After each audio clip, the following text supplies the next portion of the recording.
What do you do when the one you love ain't saying nothing? Oh God, I feel it here. Well, I'm just about there, Elder Younger, but understand, if you will, y'all sit down for just a minute, that one of the tough aspects of aligning one's life with God is learning how to adapt to the communication style of God. Did anybody hear me what I said? I said that one of the toughest aspects of aligning, oh God, one's life with God is learning how to adapt to the communication style of God. I mean, because unlike any of the other little gods in the earth, well, the God I serve has his own way of doing things. For he speaks when and how he wants to. When I don't care how you or I may try and provoke him otherwise. But the God we serve is not a God that constantly adjusts himself to fit into our little time schedules. Which means then that we can pray and wail and weep at times, even in our little secret places. I feel like preaching, pleading before God, but to ultimately hear absolutely nothing at times from God. But then at times, after you get off your knees and you walk down the hallway, walk into the bathroom, jump into the shower, feeling totally discouraged and overwhelmed by a concern or a situation. Is there anybody here that knows that all of a sudden at times God will give you some insight, blows a little fresh air on your situation? I mean, because what God is after in all of us, and particularly now while we're going through, God wants from you total submission. Or talk to somebody and say, God wants from you total submission. Or find you somebody else and say, God wants from you total submission. Because the survival of the believer at times is solely dependent upon our submission to God. That's why when you go through your testing, well, you go through in submission to God.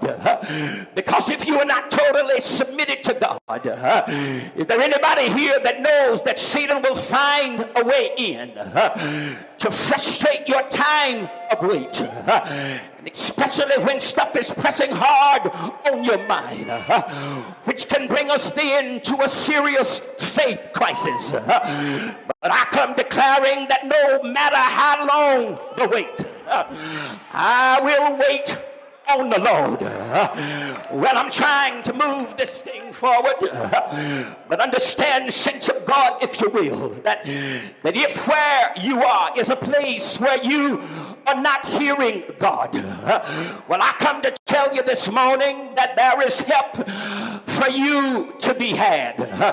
In fact, would you just help me encourage somebody and say, neighbor, if you are in a place where you're not hearing from God, God told the preacher to tell me to tell you that there is help for you to be had. Because I come to tell you that God is not simply toying with you on purpose. God is not simply ignoring you on purpose. For God is pleased whenever we come to him for guidance. And I come to tell somebody this morning, don't you let the devil fool you into believing that God is trying to dislodge you from himself. I don't care how you feel, because there are many reasons why the Spirit of God might choose to back off from you for a while. Sometimes for you to grow up at other times to develop you, preach Pierce, sometimes to strengthen your trust, to protect and safeguard your destiny, to shield you from trouble, to keep you from getting the big head. For there are so many reasons that he may not be saying much, but whatever his reason is, you can always be certain of this one thing, and that is that God's motivation is always to draw you closer to him, because he is not a God that is intent on driving you away. Y'all don't hear me when I say it reminds me, oh God, Gibbs, reminds me Sunday before last, I believe it was, when Trey was trying to walk. The walk was all on the inside of him. Down here, he was trying his best, but every time he tried to take a step, he knew he wasn't quite ready, and so he had to hold on to something. Oh, y'all don't see this? Well, he went on home, but the walk that was in him Sunday morning, when he got home, somebody obviously put him in the middle of the floor, backed away from him like God does us sometimes, and the little fella begin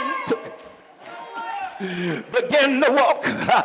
Y'all don't like your pastor. I need you to tell somebody that sometimes God will back away so we can walk. Sometimes God will remove himself so we can stand in the assurance of who he is. Y'all don't like me this morning. Is there anybody here can remember a time in your life when God backed away? Hold up, Dario. When God backed away and it didn't seem like you could make it, but you're still here. Look at your neighbor and say,